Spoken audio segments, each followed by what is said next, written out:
Yeah, you seen it right. Your boys for prize picks. Put in $5. Win or lose, you get $50 back. It's free bread, man. Go ahead and get the free bread at Prize Picks, baby. Use code CDotty when you making your account. CDotty. YouTube. We'll get you your boy CDotty. Today we got Luka, LeBron. Lakers are appointment television. Can LeBron sustain like Tom Brady? Wait. What? Hold on. Wait. First of all, LeBron's better than Tom Brady. Talking about can he sustain like Tom Brady? He's better than Tom Brady.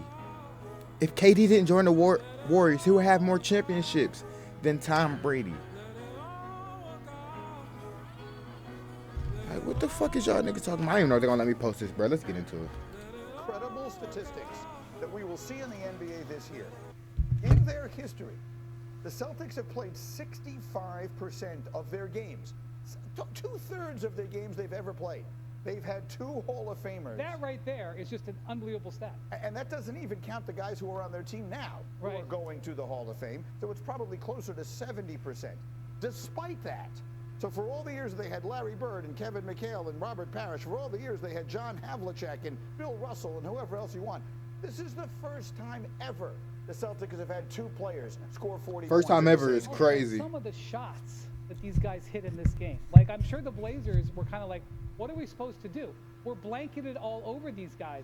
Peyton Pritchard is the reason why the Celtics are going to be so hard to beat for the title. Not necessarily because of what he does, but because they can have a 6th man who's scary and potent enough, and most importantly, confident enough.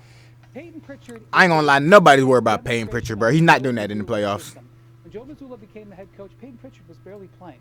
His confidence was shaken, and Joe Mazzulla said, guys, I don't care if you're 0 for 10, keep shooting threes. And they have a situation where they can have an off night. Tatum is out this game. Porzingis is out this game. They get 19 threes between these 2 guys. Hey, Peyton Pritchard had 10 threes last night. He had 10 rebounds and over 40 points. That's an unorthodox triple-double for that kind of guy. I don't think there are too many triple-doubles in NBA history like that. No, so Peyton, and generally you wouldn't have expected it to be Peyton Pritchard, who usually is the guy who throws it in from 50 feet right before the buzzer, and that's what we mostly know about him. So let's deal in for a moment here these legends, all right? Because I've got D Wood over here. They said that nigga known for hitting D Wood, as you are for hitting buzzer beaters. Right now, we're talking about the Celtics, we're talking about the Thunder, we're talking about the Cavaliers.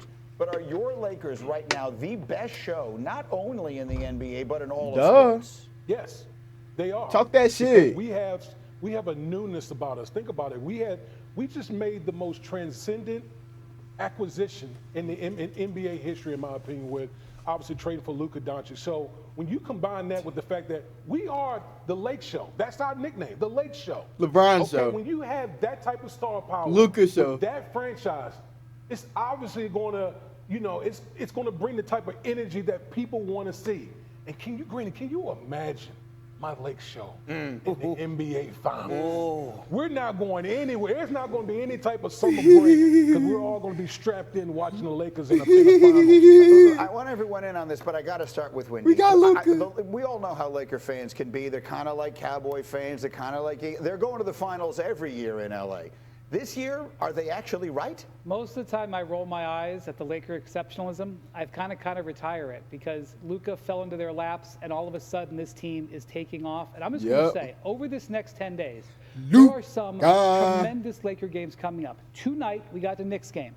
That's going to be an interesting one. Saturday night, appointment television, Lakers at Celtics. Look at that. We got a better chance. We got a better chance than Denver. Where? Coming. Can't ask for better. Right. Next week, they play at Milwaukee. That's a real challenge of a game. And then they finish this road trip they're about to be on with a rematch in Denver, who's a potential playoff opponent for them. We are very interested and excited about the Lakers. We acknowledge the Thunder are the West's best team. The Lakers are incredibly interesting right now. And over this next 10 days, they're going to have a number of really good tests. Harry, are we overdoing it with the Lakers or not? No. When you have 3 bucket getters, you have 2 global superstars in LeBron James and Luka. But then Austin Reeves can create and get his own shot by himself. What Luka has been able to do defensively, look at how active and look at the energy that he's exerting on the defensive side of the ball. And I think a lot of it is a testament to, number one, being traded from the Dallas Mavericks. A lot of people in the rumblings talking about him being out of shape and not being committed to it. But at the same time, when you're playing with LeBron James and you have a head coach like J.J. Redick that you played with at one time that can hold you accountable, hey, I can't wait till we get to that boy bad, because y'all think it's just going to be offensive? Just wait. Can I say this? Just wait. Can I say this? We've been balling. And we haven't even had Austin Reeves or Rui Hachimura. And we still find a way to win the game. And you wonder why Laker fans are acting the way I'm acting right now. You wonder why. You have every right to. I like how you refer to them as we. Someone you it's we. No, I agree with you on that. He's I'm on the end of the bench. Right. That's where I'm at. You know who feels the exact same way he does? LeBron. Yeah, I was just going to say, rejuvenated, right? LeBron, Luka gets traded in the first week of February. LeBron wins Player of the Month in February for the first time in 5 years. This is not a coincidence. Well, again, I think it's brought out a certain Wait, LeBron, you haven't won Player of the Month in 5 fucking years, and you're the best player on the planet. They are dick riding, nigga. You supposed to have more MVPs than you have. They're dick riding. In him, and also I would think that they can pick their spots to preserve him for the postseason and lean more on Luka. I know Luka's had the knee, he's been rested some, but they can lean on Luka and not have LeBron carry the load. Typically, I am annoyed by how much attention is paid to the Lakers. They have earned it. They are playing without starters. They are going to get better this season. Remember, they still have assets that they can use to improve this team the next couple of years. I did not expect this team to be this good right now. I was warning people to lucky we don't got Mark Williams, boy, because we are world champions. Chill when they got Luka. I'm no longer saying chill. If you allow me, they have earned it. They have the fingers. That'll be $50. D's notes. And in this case, we only have one note for you, because this was sent to me yesterday, and I think it's the most ridiculous thing I've ever seen. Shefty, I want you to focus on this for a minute. We're talking about what LeBron James would need to do to be the greatest athlete after 40 that we've seen in any of the team sports. But what you're looking at is what Tom Brady did in his 40s. He had 6 4,000-yard seasons. He won 2 Super Bowls, an MVP and a Super Bowl MVP. Patrick Mahomes and Hold on, what year did how old was Tom Brady when he retired? Nigga, 6 4,000-yard seasons in his 40s. Peyton Manning are the only other quarterbacks ever to accomplish all of those in their entire careers. Right. Tom Brady had one of the 3 greatest careers in NFL history, starting at the age of 40. When I saw that yesterday, I thought that might be the most ridiculous statistic that I've ever seen. If you looked at Jerry Rice's career from 35 on, it would be something very similar to where certain guys are in certain categories, the GOATs of the GOATs. And the numbers they put up at that point in time are unachievable for almost everybody else, and they are at a level that nobody's ever been at. Brady in his 40s, Jerry Rice in his 30s. It was post-knee injury after he tore his ACL. That's what it was. In my mind, I'm just thinking of this. Like, I look at his numbers after he tore his ACL in the 30s, and those numbers alone would have been better than almost any Hall of Fame receiver and placed him in the Hall of Fame. That's what separates these guys from all-time greats into GOATs. Because the numbers and things that they've done have never been done before. Rice had a 1,000-yard season at the age of 40, and the Raiders went to the Super Bowl that year. He was the only Jerry Rice. So that means that Jordan and LeBron debate should be over, right? Receptions, 13,546 receiving yards, 102 receiving yards. Randy Moss in his career had 982 catches. That's Jerry Rice after turning 30.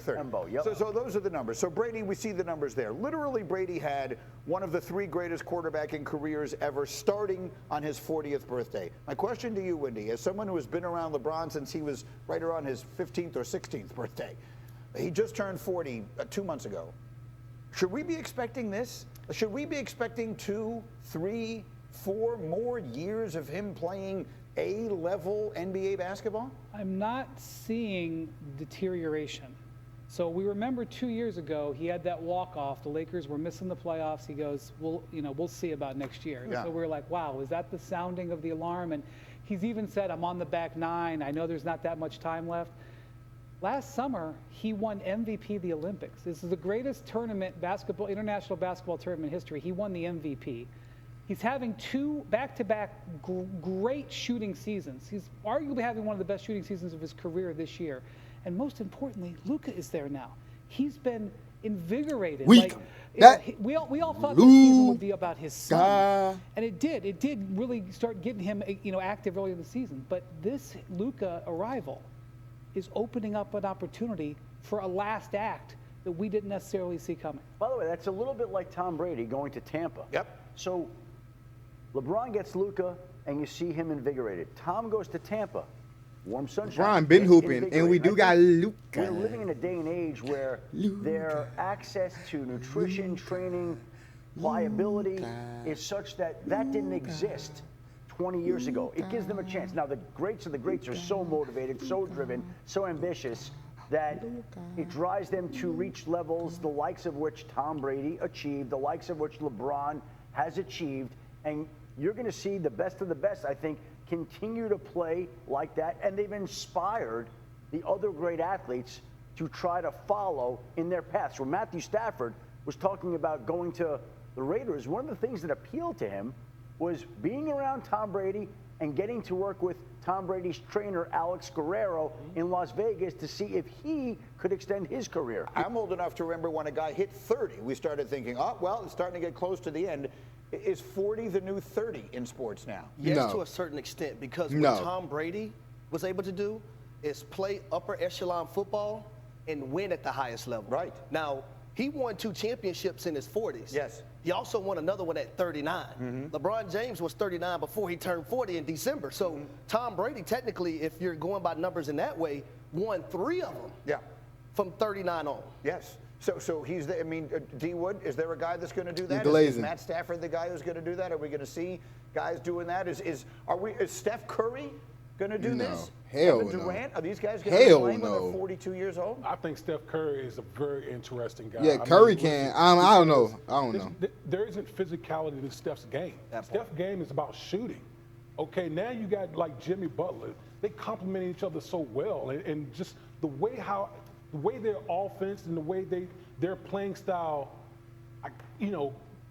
what's the right way? I don't know. Like they complement one another. Yeah. Like Steph Curry, to me, Steph Curry could play till he's 45. Easy. He runs a marathon every game, though, right? So what I would say about Steph But is he's going to change how he plays. His conditioning at age 36 is as good as it's ever been, and that makes you see a. But why is that? He's an incredible worker. He's arguably the most conditioned player in the NBA, and he's 36. And don't they put a lot of time, He's money, 36? effort, resources into their body, right? I mean, if you look, the other night, it's like an engine. They're taking care of. I'm telling you, if you have a Warriors game and you don't come early to watch Steph's warm up, you're missing out. You watch what Steph does before the game, and you watch what he does with his footwork. I know everybody's going to watch the shots, but watch what he does with his footwork. Look, and here's the thing about LeBron. It's a combination of 2 things.